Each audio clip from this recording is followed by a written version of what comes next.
Hello, and welcome back to another reading. This is a goddess guided message. I have been feeling very called to pull from this deck. I have not worked with this deck as much as I would like. When I saw the deck and had followed the artist for a long time, I had to have it. It is the Guidance of the Goddess deck, and it's by Annette Perso and Israel Gonzalez. I may have butchered those names, but I love the folkiness of this deck, and the artwork of it just feels very grounded, very earthy, and for a Taurus like me, that is very appealing. So let's go ahead and pull a card. Here we go.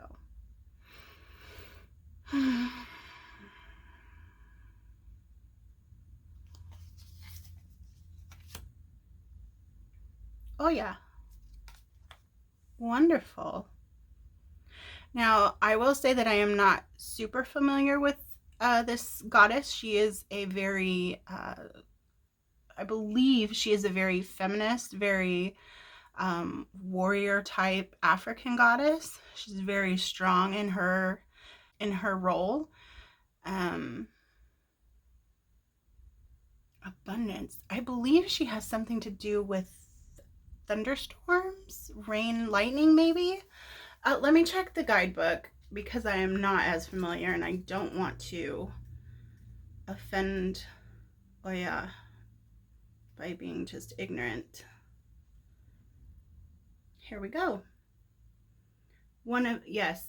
Powerful African goddess.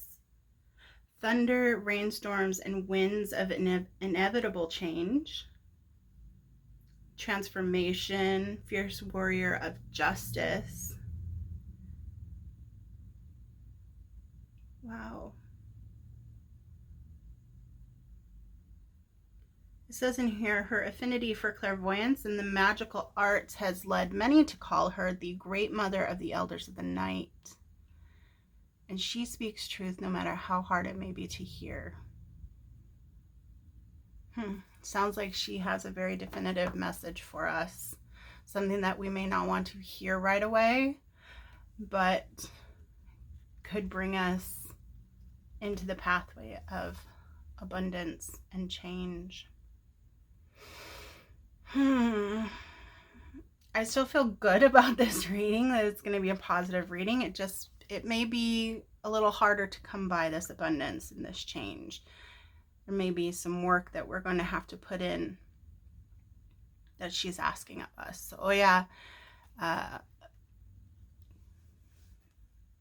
thank you for this message. Let's go ahead and see what she has to say. And I've pulled a few different decks here that I felt called to in honor of Goddess and whoever might be sending a message. So let's start. Yes, let's start here in the tarot. So we have the Seven of Cups. Okay. So the Seven of Cups is kind of a quest, I believe. And it has a lot to do with maybe you being given a number of different possibilities or propositions, but that not all propositions are for your best interest or for your highest good, even though you're being offered all of these things.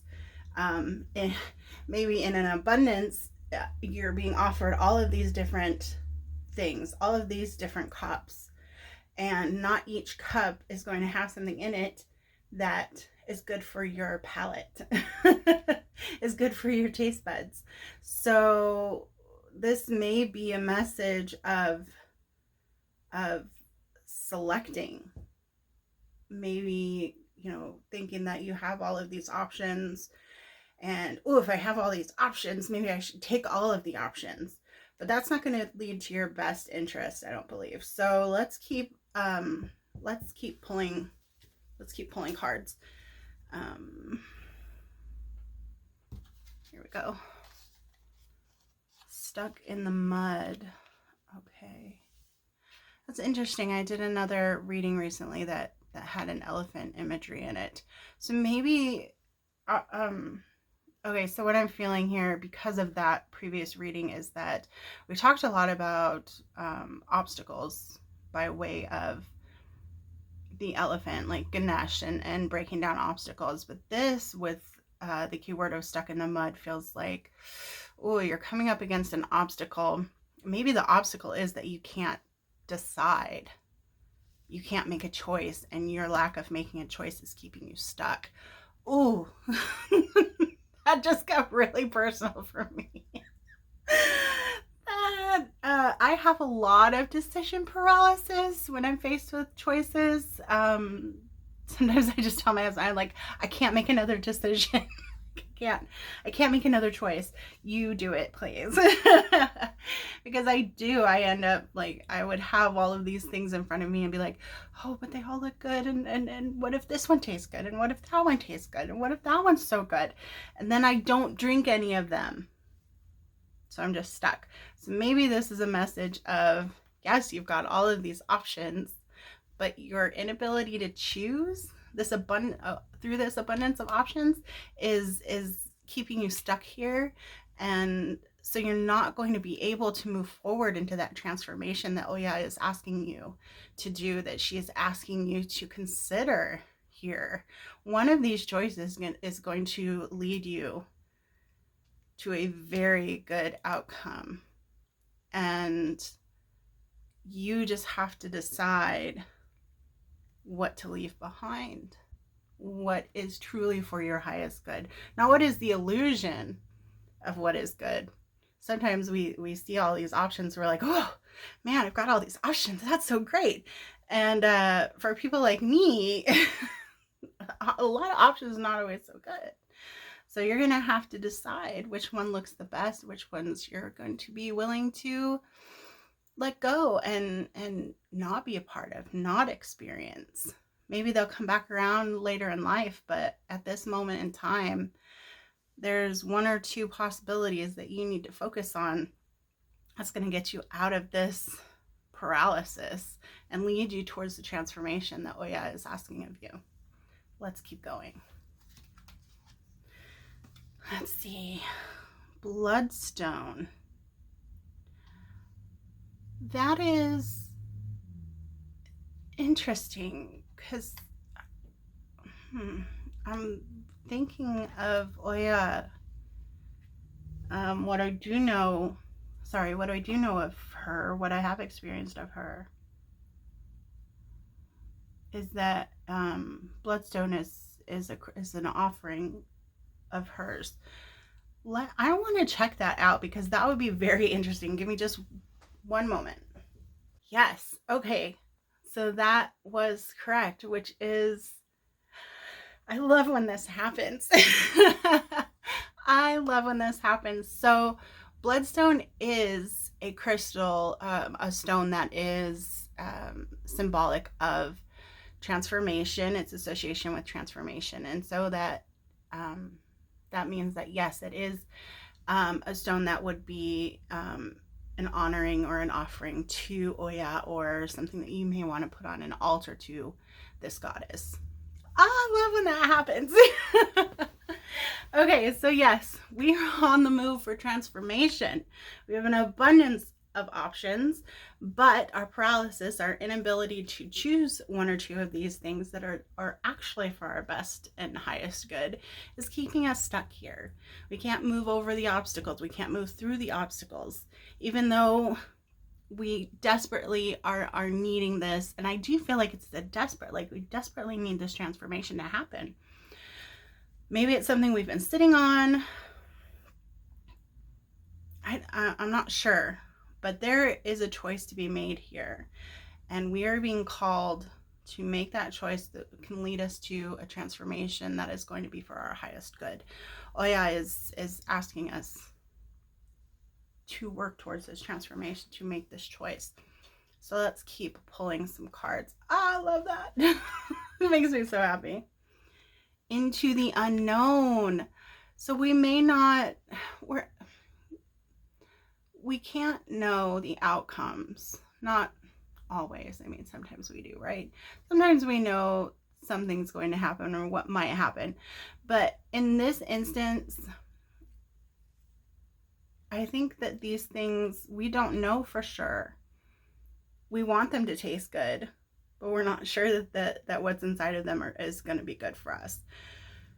So we need to face our fear of the unknown, the fear of missing out on things, and we need to make a choice here. The unknown is it's not a bad thing. This is a place for expansion. This is a place for experience and knowledge. So not knowing what could happen isn't necessarily a bad thing. It could lead to something really amazing and surprising. Let's keep going. Citrine, joy. Oh, your ability to transform is going to bring you so much joy. This is going to help you shed a lot of the things that you don't need. Options that you don't need, things that are not going to lead you to your highest good. What you do choose here to lead you towards this transformation that Ohya is asking of you, that's going to bring you so much joy to get out of this mud, right? Out of this muck, this rut. And that means going into the unknown. That's going to bring you a lot of joy. So faced with this darkness is going to be a lot of light. Keep moving forward. You can do this. Let's pull a few more cards. The Lord. Okay. Faced with the femininity of Ohya and that warrior stance and that strong female empowerment, you may need a little bit of this masculine energy to move forward into this.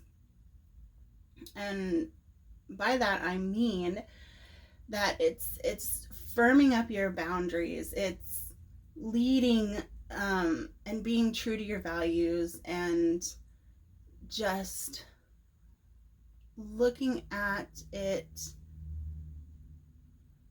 in the I can do this, of course I can do this. That's what I'm feeling from this card, is the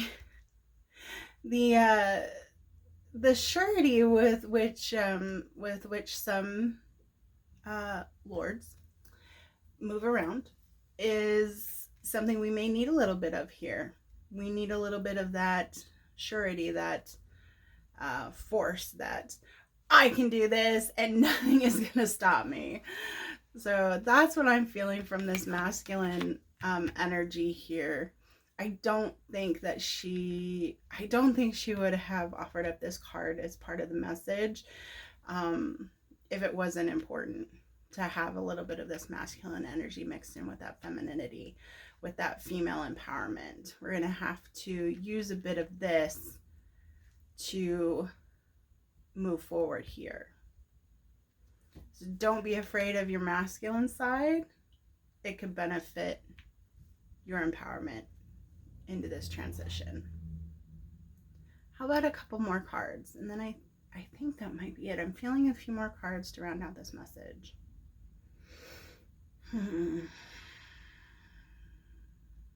Let's pull from here. Yes.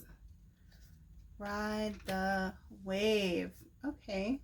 So Ohya has ties to water. Water is emotional.